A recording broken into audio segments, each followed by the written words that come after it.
Hi guys, my name is Jeanette Akua, Miss Universe Great Britain 2020, and you are tuned into the PPJ podcast.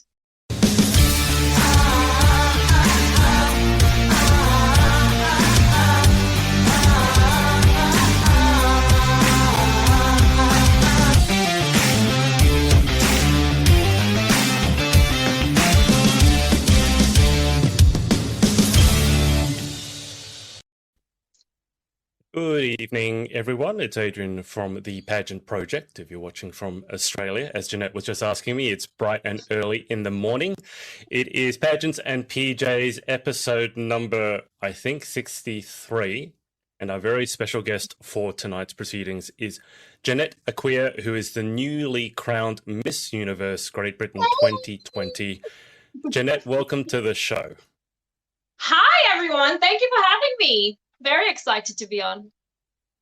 It's an absolute pleasure. Now, as I understand from Danielle, you've been manic doing a lot of virtual appearances. But can I just ask, is this the first one you've done in your pajamas? It is the first one in my pajamas, although I don't know if I should be offended. I bought this shirt and I thought it was very cute. And Danny, who's my stylist, said, "Oh, that can be a good pajama to wear on the PPJ podcast." I was like, oh, wow. Hang on. So it's not... Danielle, we can't hear you again. You've dropped out. I was wondering why you're so quiet. Danielle, just jump off the call and jump back on. I think you've done something with your headphones. So Jeanette, just back up for a sec. So this is not actually pajamas. This is a shirt that Danielle said would make for good pajamas. I was feeling myself. It's the online shopping. You know, it looks good sometimes on the mannequin and the models, and then it arrives. I still thought I looked cute until I was like, "Oh, what do you think of this for this appearance?" She's like, "That'll be a great pajama look." So thanks, Danny. Can you hear me now?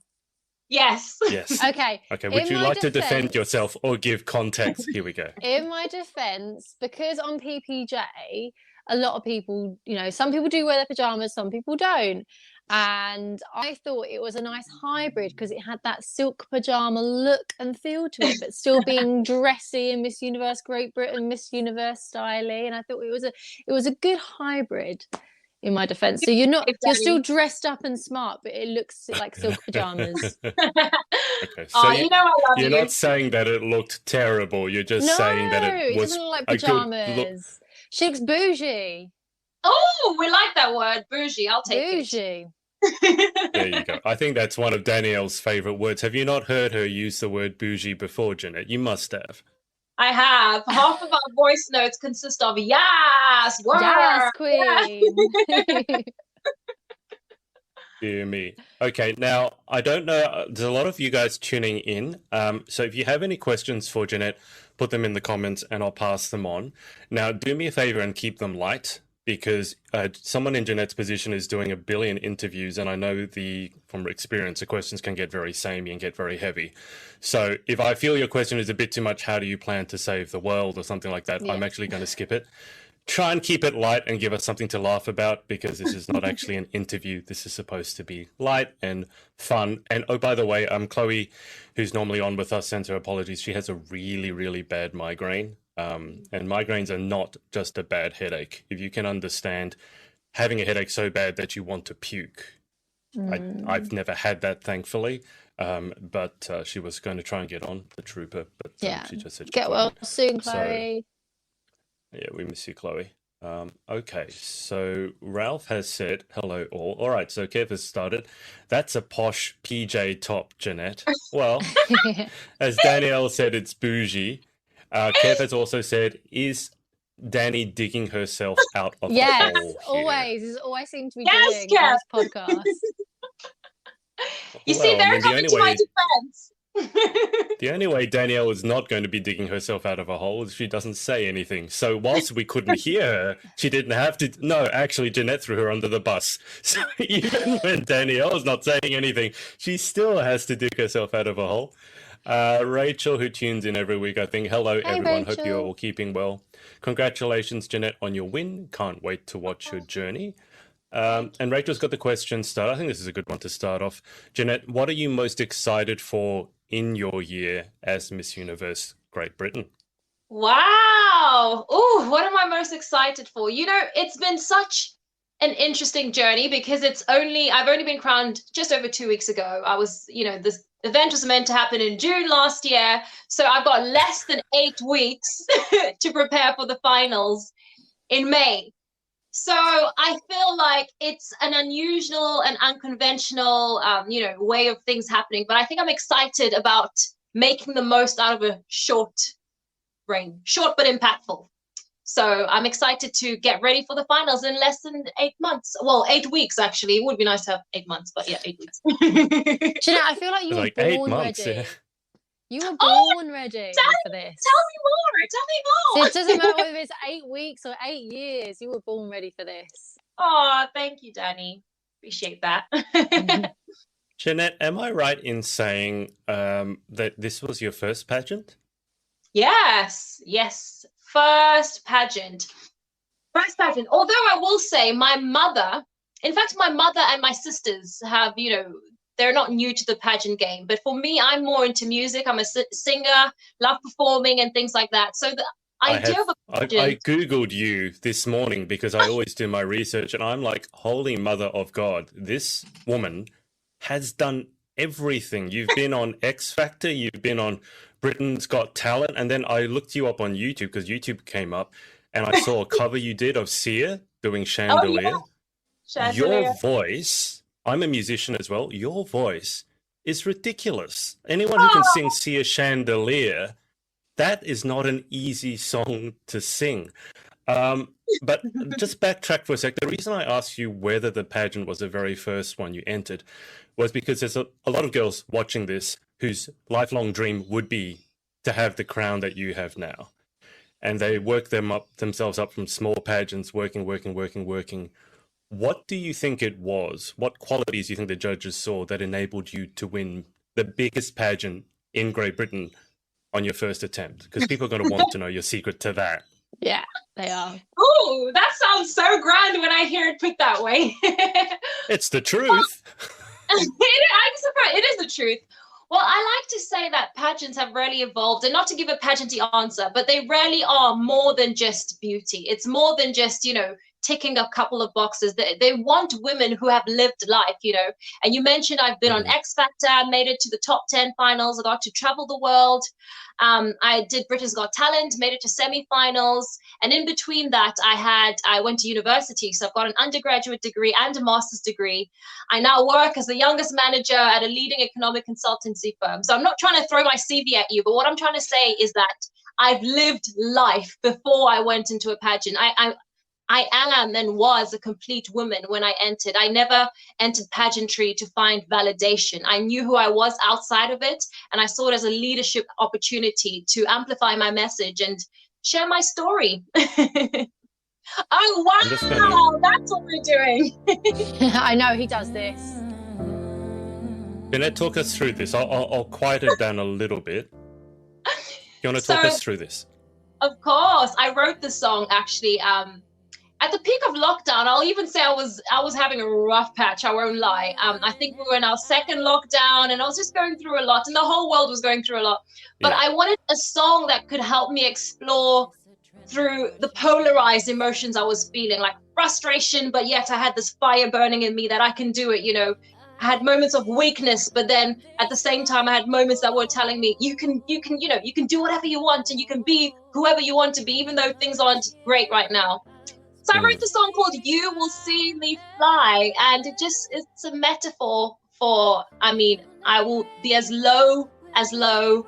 It talks about, I mean, my wings are broken, but you will see me fly. And I think it summarizes my journey, not just for the last year that I think the whole world has gone through, but just my entire journey of the ups and downs of being at my lowest, but still having the audacity to say that, hey, you will fly. It's like, to all the haters, watch me, you will see me fly. I just say that the videography in this is absolutely stunning as well. Obviously you didn't shoot this yourself. Who was a team who helped you create the visual vision of the song? So actually the person who directed this is someone called Tom Vandenbroek, and I've worked with him on another music video of mine a couple years ago.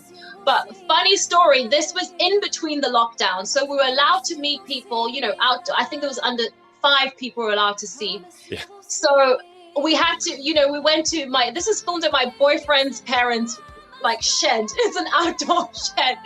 And I remember going to them and saying, hey, do you mind if I film a music video in your shed? They're like, a shed? That dirty, ugly old thing. I'm like, no, trust me, I have a vision for it. So there were about 3 of us on set. And we filmed this, just the whole day. And I think I wanted something that was a bit grungy to sort of feel like you're going through a dark period, but it takes you on a journey of actually there's a light at the end of the tunnel. So they were quite impressed to see the end product. I've never watched this before. I saw it on YouTube before. I've just clicked on it now. I'm impressed by the finished product. I mean, it's beautiful. It looks amazing, absolutely stunning. All right, so if you go to YouTube, guys, and just look up Jeanette Akua, then you'll see a whole list of results. As I mentioned, also covers. When you did that chandelier cover, did you just go, "Oh, I'm bored. I'm going to sit down and belt out chandelier"? Is that that the thought process there? Exactly. Yeah. Yeah, no, definitely. And I don't remember when I filmed it, but I remember when I was in the momentum of filming covers, you sort of have to, you know, be alert and look out for when songs are coming out, because the sooner you film it, the more, you know, traffic you get. Traction, exactly. So I remember Sia had just released, I think was it the lyric video, and it was like the first time I'd heard it that day. So I spent half an hour trying to learn the lyrics. I was like, and I was like, okay, I know the lyrics. And then I just belted it out. I was like, done. Move on, next. What's the latest song that I can cover? I want to show people this because I know a lot of you have a musical ear. So the cover is here. I mean, you can see here's Jeanette. The hair looks slightly different, can I just say, from then. I mean, it was 6 years ago. It was pop singer Jeanette. Different feel, different vibe.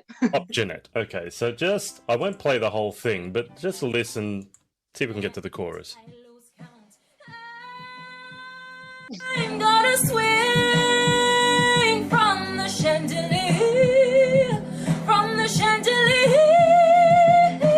I'm gonna live like tomorrow doesn't exist, like it doesn't exist. It's having a good old giggle there. Is that bringing back memories for you? I mean, that voice, to hit that high note with that degree of control is insane, but you're having a giggle. Does it bring back memories? It's kind of cringe because I sound better than that now. No. Okay, no, that doesn't sound... It sounds a bit rusty. A bit embarrassing. That sounds... Oh, God. If that's embarrassing... I'm never going to open my mouth again. All my karaoke dreams gone out of the window now because Jeanette said, yeah, that's me when I wasn't so good. I was pretty crap then. You should hear me now. I'm like, oh, gee, I'm never going to say anything again. No, it is quite, it's nice. It's so funny though, watching that. I remember it was summertime. I remember when I recorded it, I was at my dad's house. So it definitely brings back memories. Like, it's so interesting how a video can take you back to a moment in time. And I remember everything I felt when I recorded that. So nice trip down memory lane. It is, I think, one of the nicest parts. Digging into the old archives. I remember this, and there were so many things. In my first ever interview of Adrian, he dug out so much that I'd even forgot about myself. So, you know, there might be more to come in this session tonight. You never know. What else have you found out, Adrian? Well, when I was researching Danielle, Jeanette, before our first interview, Danielle did a live where she was talking about koalas, as in the Australian animal, and how they were naughty teenagers because basically they all had the STD chlamydia. And then actually I've never brought this up with you. I was going to one of the other episodes and I forgot. You got one of the facts wrong, but I can't remember which one. It's a very commonly... it's one of those, like, everyone thinks is true, but it's not. But now I can't remember what it is. Because they're the eucalyptus. Well, that one is not true. They eat eucalyptus leaves, and there's so little nutrition in it that it takes so much energy for them to digest it that they're tired all the time. Because, I mean, who eats eucalyptus leaves? That's why they're like little sleepy bears. Because they're tired of eating. Aren't we all after lockdown a little bit tired is after true. This is of true. eating and looking a bit bearish, looking a little bit more round and cute than Don't. usual?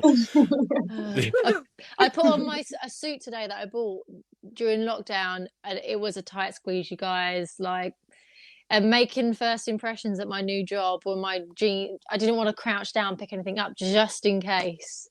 Same with me. Do you know the amount of times I have like a work, Teams meeting, and I'm wearing like, trousers that I used to wear before lockdown, and I'm like, oh, this one is not going to have a button today, and I'm just like, yeah.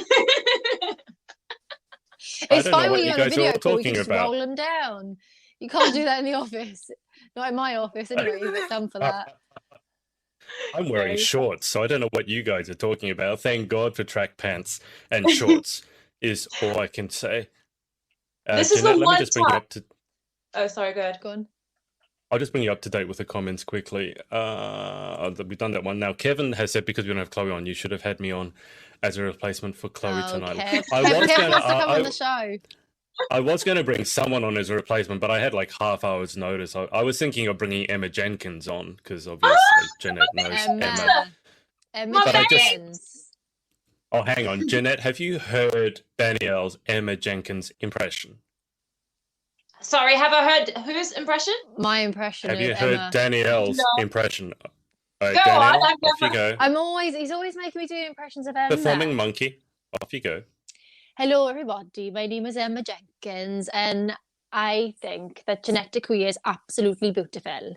Oh my gosh, you sound like her. Literally, Emma's got the most beautiful accent. Like, I remember the first time. It's like, it sounds like a note, everything is like there's a bit of a note and a bounce. It's like a sing song. That's the Welsh accent. The Welsh accent is the most musical accent I've heard. It's like even when they're speaking, they're singing a song. Yeah. So if I had closed my eyes then, I would have believed that was Emma Jenkins. Good impression. I've had plenty of practice with Adrian making me do the impressions all the time. It's terrible. It's not that good, guys. Come on. I live in Wales now, so I'm surrounded by it. It's not terrible. We had Emma on the podcast. I made you do it in front of Emma. Even she thought it was good. Jeanette, are you able to do any impressions? I mean, you're obviously a musician. Do you do any impressions? I just got to ask. I don't even want to embarrass myself. Wow. Oh, sure, actually, I can do a South African one. Well, I mean, I was born in South Africa, so I've got it. Okay. I can imitate myself. It was like, well, I can do a great Aussie accent. Give us a thick South African accent. Okay. Yeah, bro. Yeah, I was there by the shops the other day and I was so hungry and I just decided to go to the shop and the chap was busy telling me to get out of the way. Can you believe it? Imagine. Yeah. I don't know if that was good. Yeah, definitely. We have a lot of South Africans living close to me in Sydney, and that accent that you just did, that impression, just brought it all back. I just want to ask quickly as well, Jeanette, on your Instagram bio, is it? I don't know how to pronounce it. How do you pronounce XHOSA? Xhosa. Everyone just froze. So in South Africa, there are 12 official languages if you count sign language. But after the Zulu tribe, the Zulus are the biggest, and then Xhosa, it's part of the Nguni, so it's known as, people say it's the click language, but only because it has lots of clicks. Yes, so I've heard this. So the letter X, for instance, so Xhosa is spelled XHOSA, but X is R, you'd pronounce Q, you'd pronounce. So it's the same alphabet, but just pronounced differently. Oh, I've got something fun that people tend to like. So it's a tongue twister. Do you want to hear it? Go for it. Oh, God. Go. Uh-oh, we're in trouble. So it's no more meaningful than she sells seashells on the seashore, but I'll go ahead. Mic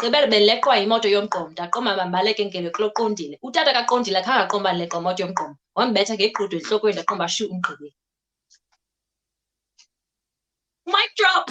Oh my God. Wow.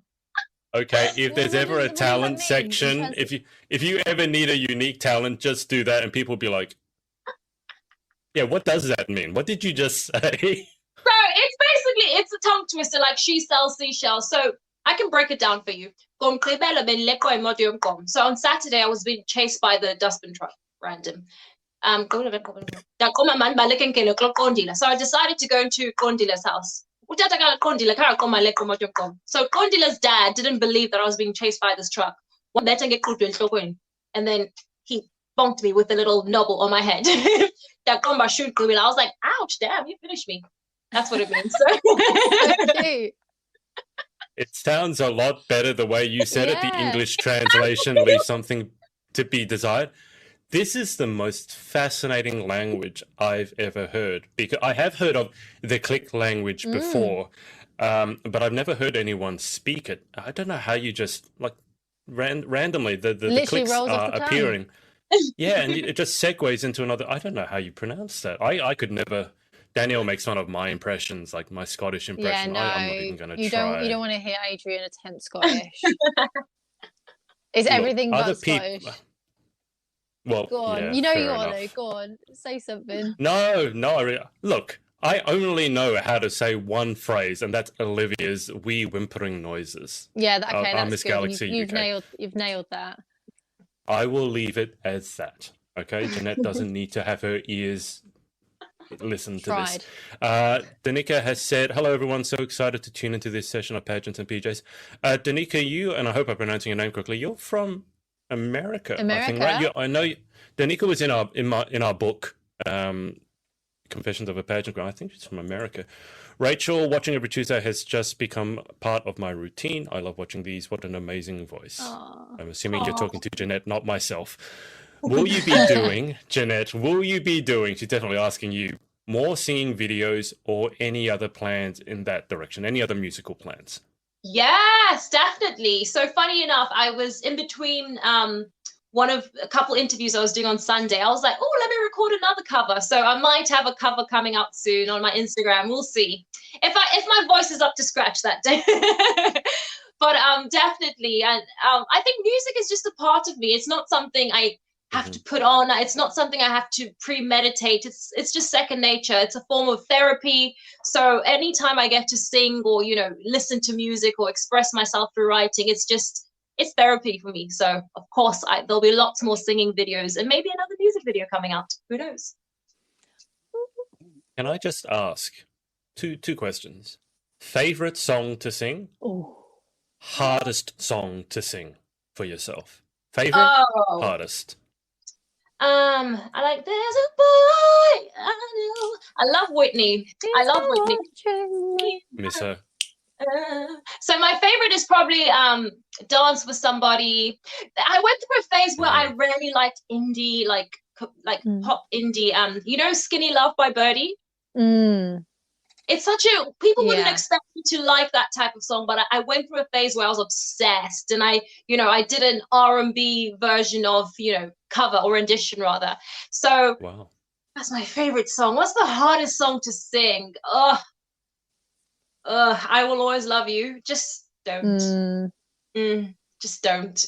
If there was one song I would want you to sing, just for me as someone who worships these singers like Whitney Houston, that one, like anyone else singing it, it never seems quite right.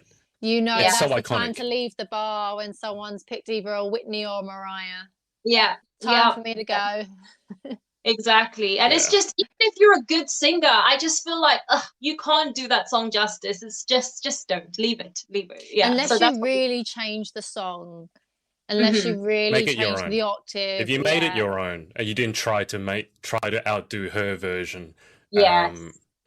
I agree. Yeah, that's an iconic song. Kev has said, such a talent. Love You Will See Me Fly. And yes. Danica has said, yes. Oh, that's right. I'm the reigning Dr. America. Welcome to the show, Danica. She is. Jeanette, you were talking about I can't remember, it was a long time ago in this podcast, and I can't remember what the segue was. A whole 20 minutes ago.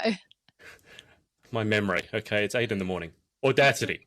Be audacious. You have started Is it an interview slash? Well, it's on your IG, Instagram. Can you talk us through Be Audacious, what it is, and why you decided to start it? So Be Audacious is a campaign, or I like to say describe it as a movement which empowers women to have the audacity to pursue their dreams and to have the nerve to walk through doors we're told are not meant for us. So I started it, last year, and I speak to incredible women. I started it as a roundtable talk with women from all over the world. I've spoken to women from Australia, South Africa, India, Great Britain, all over, to share their audacious stories. And for me, it's so important to share the stories of everyday women. I always say the story of the everyday woman to me is just as compelling, if not more, as the Hollywood, superhero story.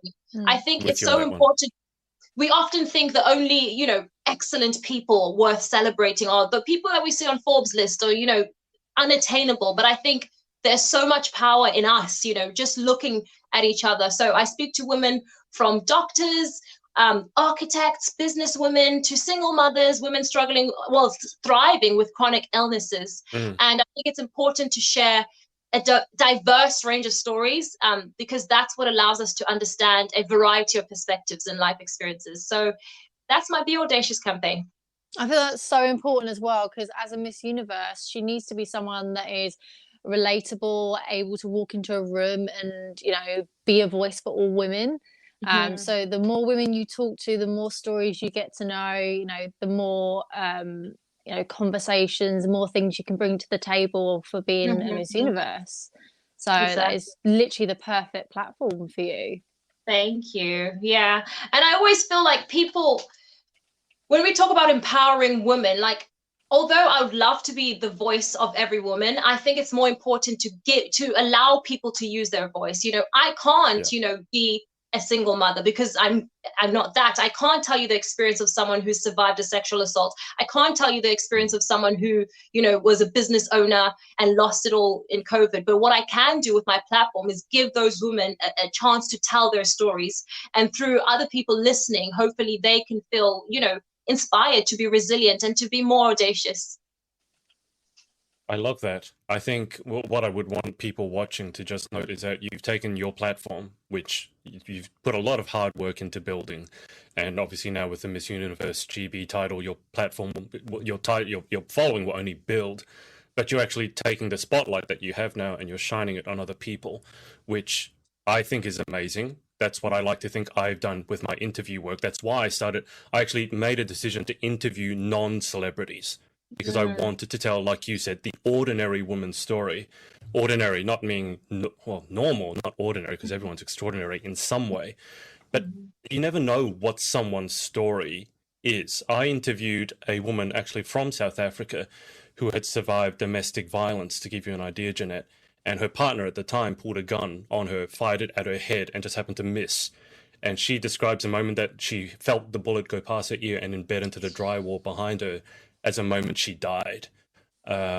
And that, when you hear that, even saying it now, I can feel chills, just because I can't imagine what that's like. But helping someone like that tell their story, to me, it's so much more impactful. I don't know how you feel about it, but so much more impactful than talking about myself all the time. I always think, like, who wants to know about me? Like, I've talked about myself enough, it's boring. I mean, do you feel the same way, Jeanette, when you're helping other people tell their stories rather than going on about yourself? Completely. And I can't tell you, Adrian, the amount of times I've approached women who, I hear about those stories because I find out different stories from different people, and I approach them. I'm like, oh my gosh, please, would like to share your story on my platform. And they're like, I don't know what to share. I'm not that special. I'm not good. Literally, women thinking they're not good enough. I'm like, your story is so powerful. So it in many ways, I thought, I can confidently say the series has, yes, allowed me to share these stories, but in many ways it's kind of a bit selfish of me because it's given me so much. It's given me so much just, hearing their stories and being in their presence. So definitely. Yeah, and that's one thing that I think is really important when you're interviewing people, is to find out, that's the whole point of having guests on. You find out what their story is and get their message out there. So especially when you have a platform, it's about sharing that. And obviously Mhm. contributing where you can. You want to find common ground, of course, but Exactly. Yes. sometimes in some interviews I find that I want to find out more about the guest than the interviewer. Well, there's a No certain art shade. form No to shade to anyone interviewing, right? else. I mean, some people do it well and some people don't do it so well, but we're all trying our best. Jeanette, I just want to bring your attention to a very special commenter here. Now, Nadia Sayers is Nadia. Miss Universe Ireland. She was crowned at the end of last year, I Hi. believe.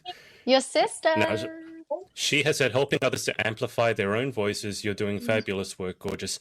I can't wait to meet you and talk about it further. And I will just give Nadia a shout out here so that Jeanette knows who we're talking about. So this is Nadia Sayers here. So as I said, she's your Miss Universe sister queen over in Ireland. Yes, that's my sister queen. Hey, girl. Oh my god! Imagine if you guys And- were roomies at Universe. I would love that. Oh my gosh, thank you, Nadia.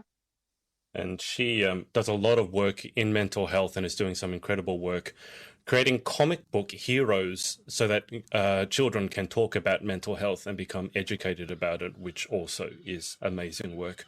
I love the fact that both there are women pageant queens such as yourself and Nadia, who, as I said, using their platform to talk about something other than themselves. I find it absolutely amazing. And I think that's...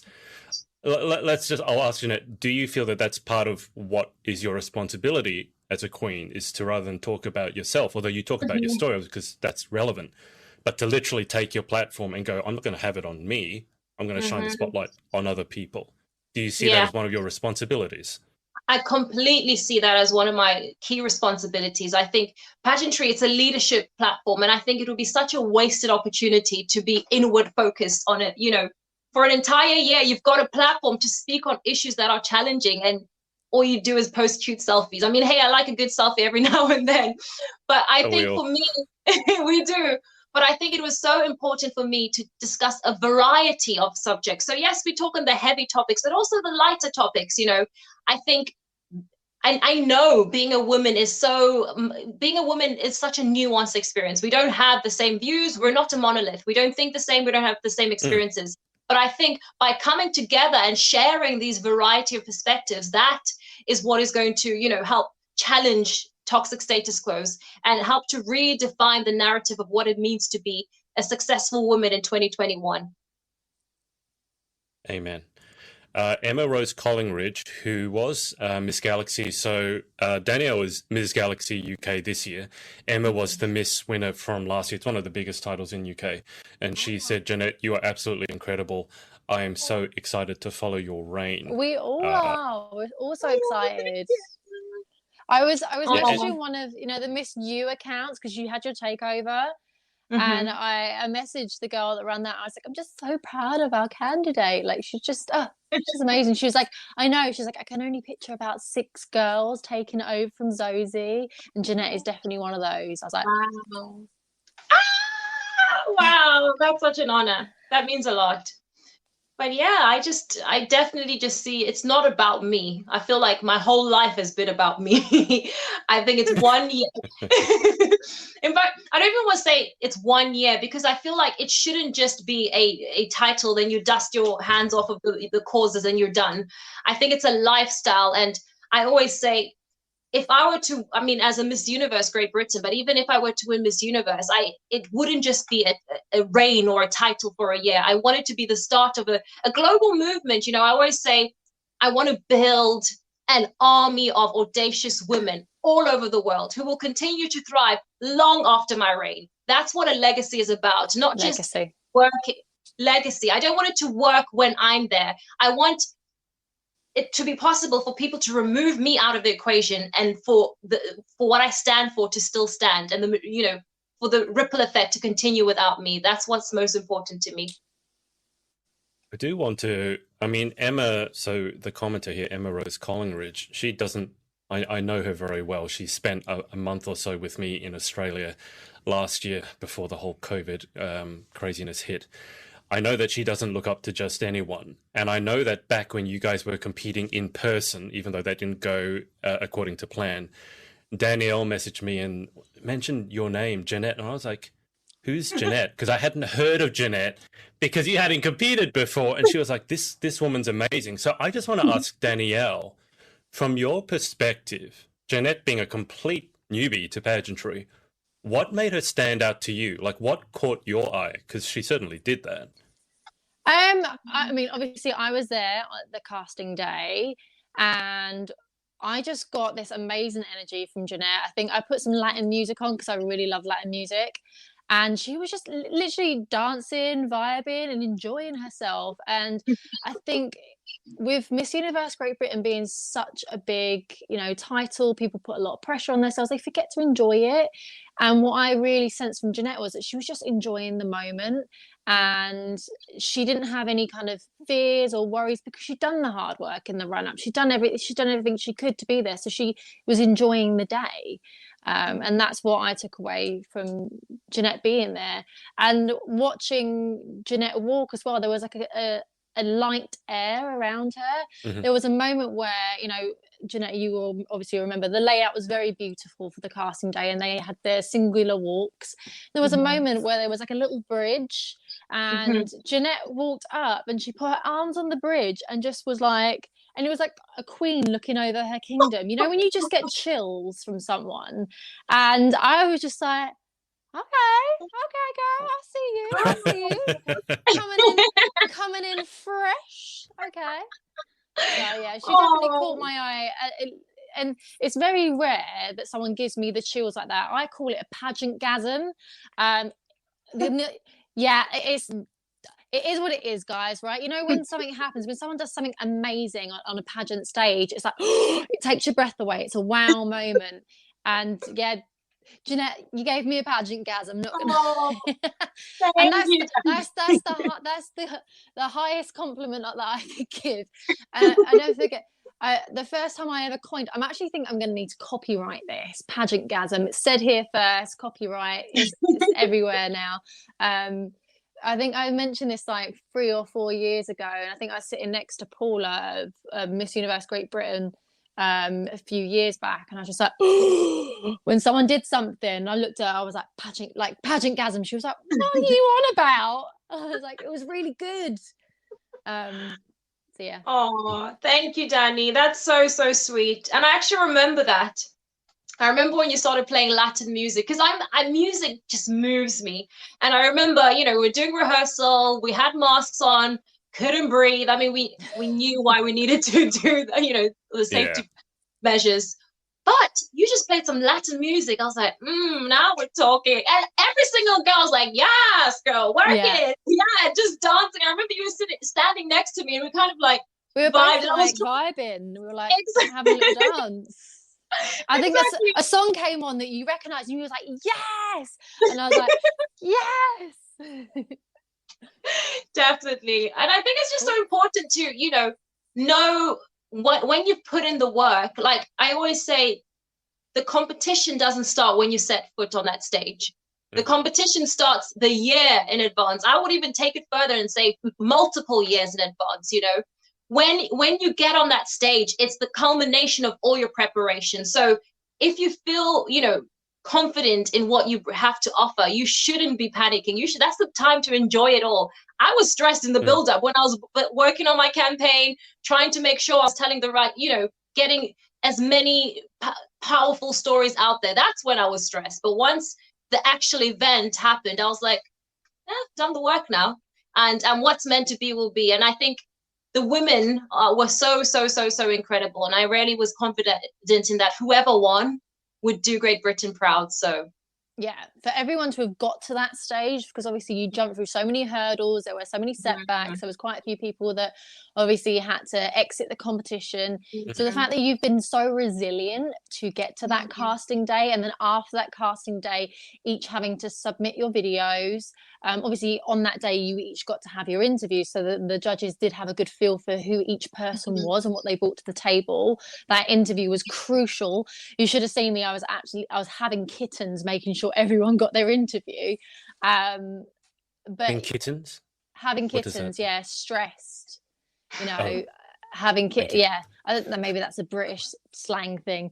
But yeah, you girls had all been so resilient in the run up, and you could tell you all wanted it and worked so hard for it. So everyone was a queen in their own right, and I always say it's always a shame that only one person can take it, but that one person is the voice, and you know, for those girls.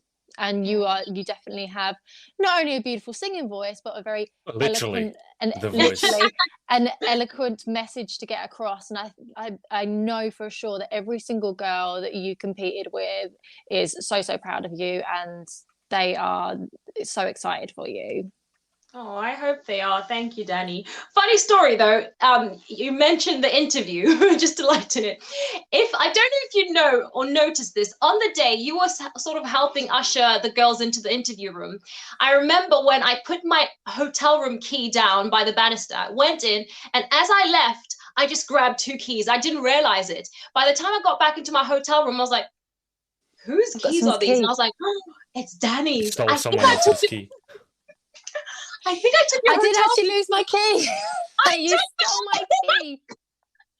I was going to return them, but then you know what? Creeping into my room, Jeanette. I know how it is. But yeah, I'm sorry. I took your hotel room keys by mistake. But yeah, totally fine. It's totally fine. I would not have got the fine for that anyway. It would have been on Paula's account. Oops. So Sorry. hang on, Jeanette. You swiped Danielle's key. Danielle, how do you get back into your room? Oh, I just went and got another key from front desk. Oh, I thought it was just because I was like had a lot on my mind that day. I was like, oh, I'll probably just put it down somewhere. No, tea leaf over here, Jeanette has stolen my key card. I was going to return it, but then by the time I realized, like a couple of hours had gone past, and I was like, I don't know what do I? It's not like the chip has a number on it. No, they're just the little touch. Yeah, exactly. They're plain, aren't they? Oh well. Yeah, but sorry about that. I'm glad I could connect you two on the podcast so you can confess to having stolen Danielle's key. It's good that, water under the bridge.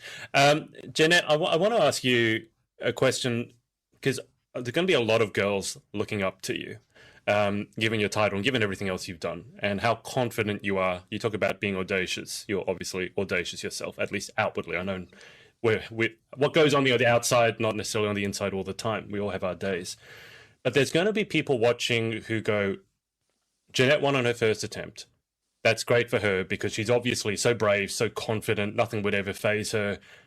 I would love to do that, but I can never be like that. So for the girls who are maybe a little quieter and don't have that outward confidence, what sort of advice could you give them in terms of being audacious? Because it seems like it comes more naturally to you. I don't want to misspeak. I'm sure everyone's journey to finding confidence, it's not just overnight. But there are going to be a lot of girls going, that works for Jeanette, it would never work for me because she's brave and confident and amazing and I'm not. What would you say to a young girl who's thinking that right now? Yeah.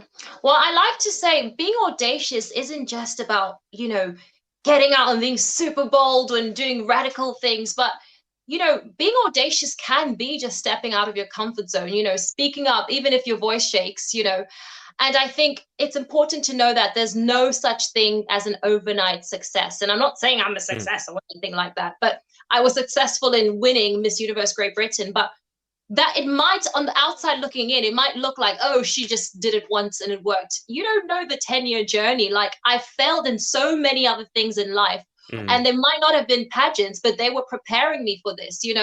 I talk about so many times, even, and I tend to not tell the story a lot, but even after X Factor, I went from living my dream, touring, going to red carpets and all of that. And then less than a year later, I was back at my dad's house, broke, and I had no job.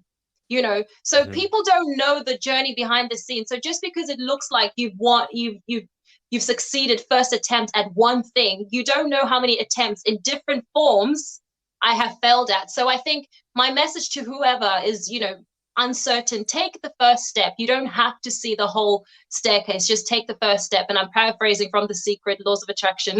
Yes.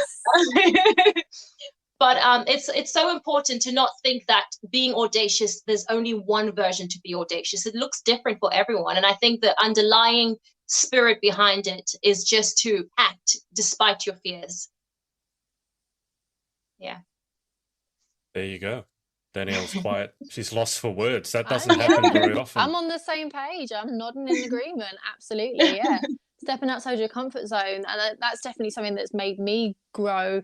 I try and do something that makes me feel uncomfortable every single day, just to grow as a human being. Yeah. You know. Yeah. Even if it's just doing the washing up, I'm uncomfortable with doing that, but I need to do it. I second that. Yeah. Actually, no, you need to do it. I'm looking. My things. other half just turned around as if like, "Are you going to do the washing up then?" Because we just had dinner. No, you're still doing the washing up. Oh, I thought you were looking at me because you were facing this way. I was like, you need to do the cleaning up. I was like, really? No, because you're pointing that way. My other half turned around and looked at me as if to be like, "Oh, you're doing the washing up, are you?" No. I cooked dinner. I was watching. We're going to wrap up soon because Jeanette is super busy, as are we all. So if you have any other comments, messages of support, or questions for her, now's your chance to put them in.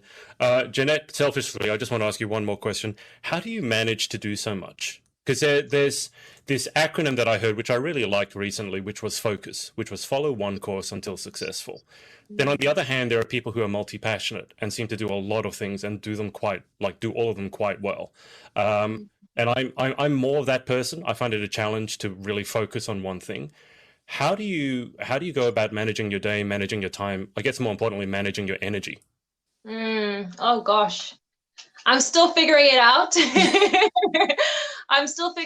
But I think it's about prioritizing, focusing on the bigger picture. And I think it's even bigger than just prioritizing my day. I think even the metaphor for life, your ultimate long-term goals, I wish I'd known before to be flexible with the avenues I take, because before I was so focused on being focused, which is a good thing, but you don't want to, laser in so much that you miss opportunities presented in different forms, So I think it's important to stay focused on the end goal, but the way in which you get there, be flexible. So I think even just honing it in on a day-to-day, it's like, okay, I need to these are my main priorities today. It doesn't have to be perfect. It doesn't have to happen in this order, but as long as I get generally to the end, then I'm good.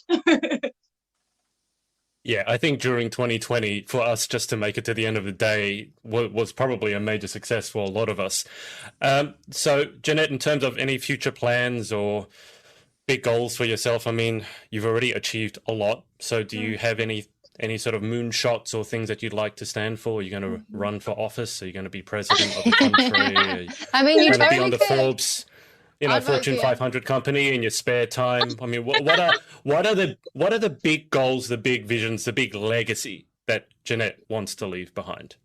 Yeah, I just want my message to be amplified, whether that's through music. I would love for Be Audacious to become an actual talk show, who knows?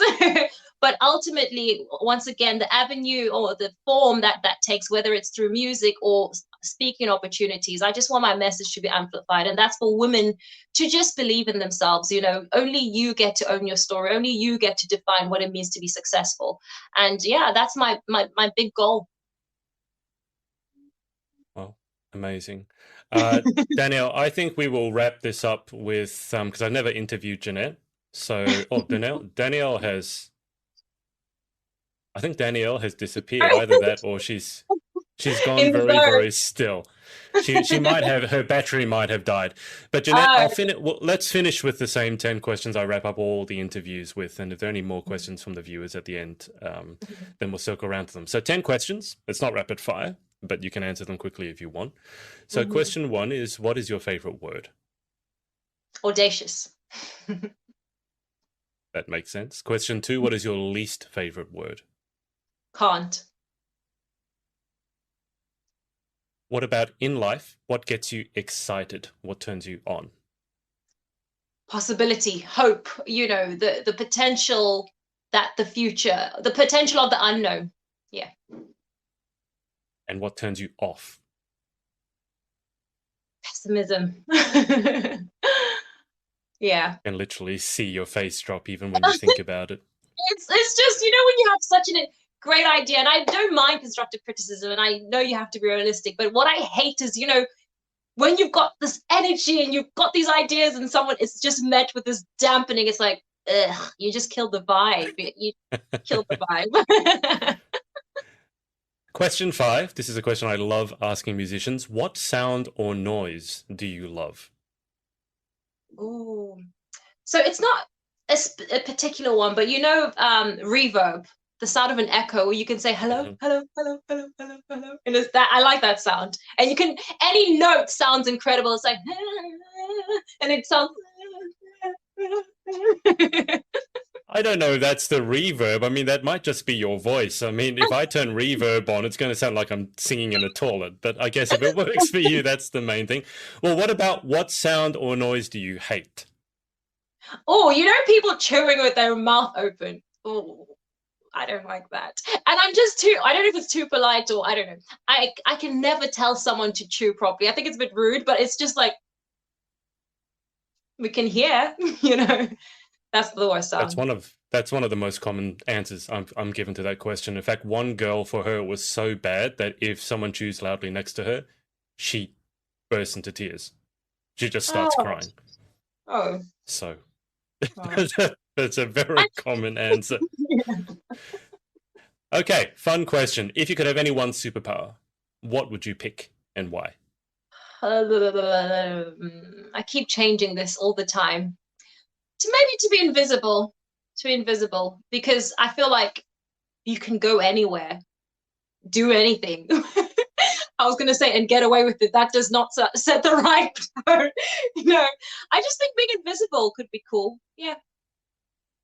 I do always say I worry about the ones who answer invisible because they're always the one who wants to get away with something. They're always the mischievous ones.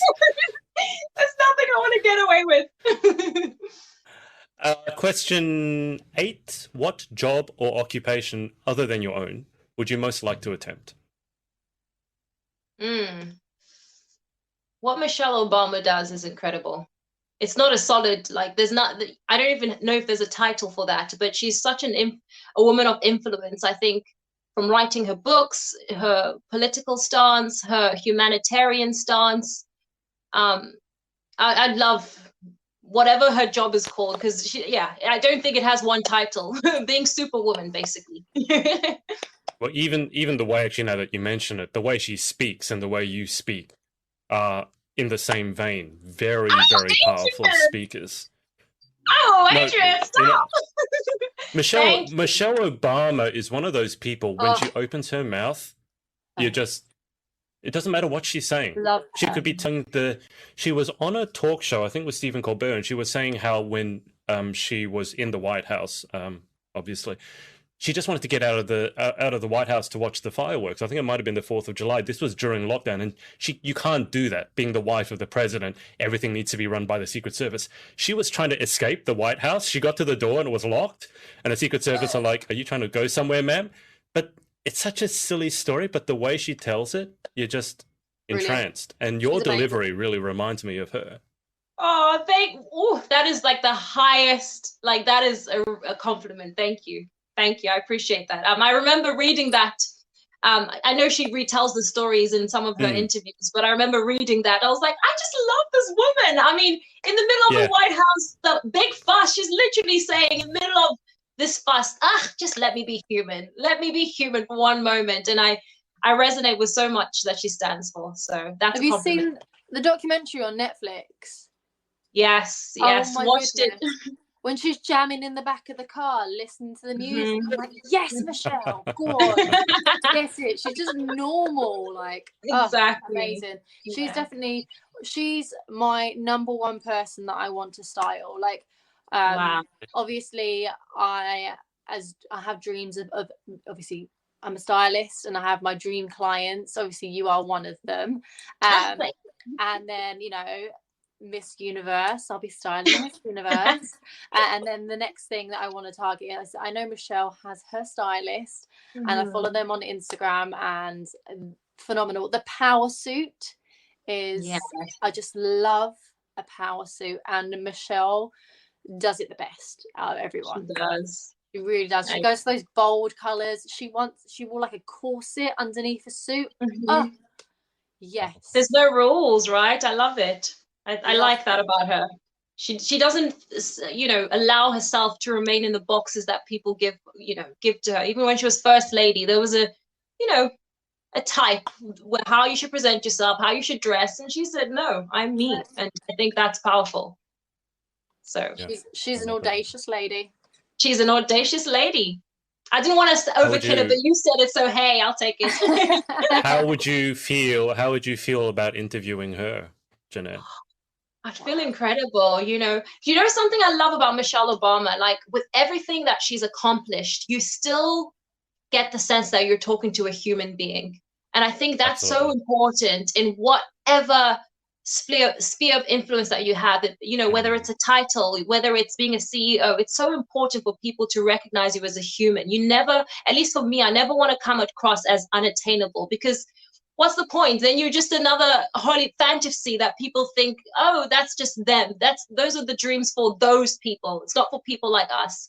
I think it's so important for people to relate and, like Zosie said, see their faces reflected in yours. Yeah.